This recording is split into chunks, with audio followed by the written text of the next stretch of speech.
दिन है। इस चौथे दिन में हम लोग कचरा कम से कम कैसे फैलाएं इस पे बात करेंगे। सिंपली आप ये समझ सकते हैं कि हमारे घरों में, आपके घरों में, सबके घर में कचरे होते हैं और जो कूड़ा है, जो कचरा है, उसको हम यूं ही अगर ऐसे ही फेंक देते हैं तो वो दिन ब दिन बढ़ता चला जाएगा और जब बढ़ता जाएगा तो वो कहीं ना कहीं से हमें नुकसान पहुंचाएगा। तो कोशिश कीजिए कि कचरे को कम से कम फैलाने का काम करें। इसके लिए आप क्या करें कि जब आप सपोज कीजिए कि घर में आप जब झाड़ू लगाने के बाद जो कचरा इकट्ठा हुआ, उस कचरे में जो चीजें कागज है, पत्ता है, इस तरह की जो चीजें हैं या प्लास्टिक है, उसको जला देने का काम, उसको एक माचिस की तीली बांध दीजिए, उसको जला देने का काम कीजिए।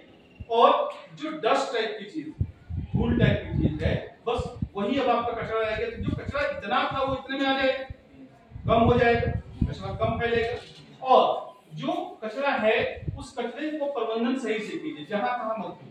उसमें चाहिए ये कि जैसे पंचायती राज क्षेत्र में भी कचरे के लिए हर एक वार्ड में गाड़ी चल जाती है जो कचरा कलेक्ट करती है, वहां पे उसको डाल दीजिए। या फिर अगर आप के यहाँ ऐसी व्यवस्था नहीं है तो फिर आप ये कर सकते हैं कि आसपास में जहां भी डंपिंग का एरिया है, जहां भी कचरा फेंका जाता है, तो वहां पे ले जाकर के आप कचरे को डाल दीजिए। जहां कहां नहीं, अपने आसपास को स्वच्छ रखें। इससे क्या होता है कि हमारा अलग अलग प्रकार का जो पॉल्यूशन है, जैसे वाटर पॉल्यूशन हुआ, जैसे एयर पॉल्यूशन हुआ, उससे हम बच सकते हैं। कचरे को अगर हम फैलाते हैं, हवा उड़ा, हवा के साथ साथ धूल भी उड़ा, तो वो क्या हो रहा है, वायु प्रदूषण का एक पार्ट बन रहा है ना। उसी प्रकार से अगर हम कचरा फैला रहे हैं और वो पानी के साथ सम्मिलित हो जा रहा है, हो सकता है गांव में कोई तालाब है उसके साथ सम्मिलित हो रहा है, नदी है उसमें सम्मिलित हो रहा है, तो ऐसी स्थिति में वो कहीं ना कहीं से वाटर पॉल्यूशन के लिए भी एक पात्र बन रहा है। तो इन सभी चीजों को बचाने के लिए हमें कचरे को कम से कम करना चाहिए, कम से कम फैलाना चाहिए, कचरे को फैलाने से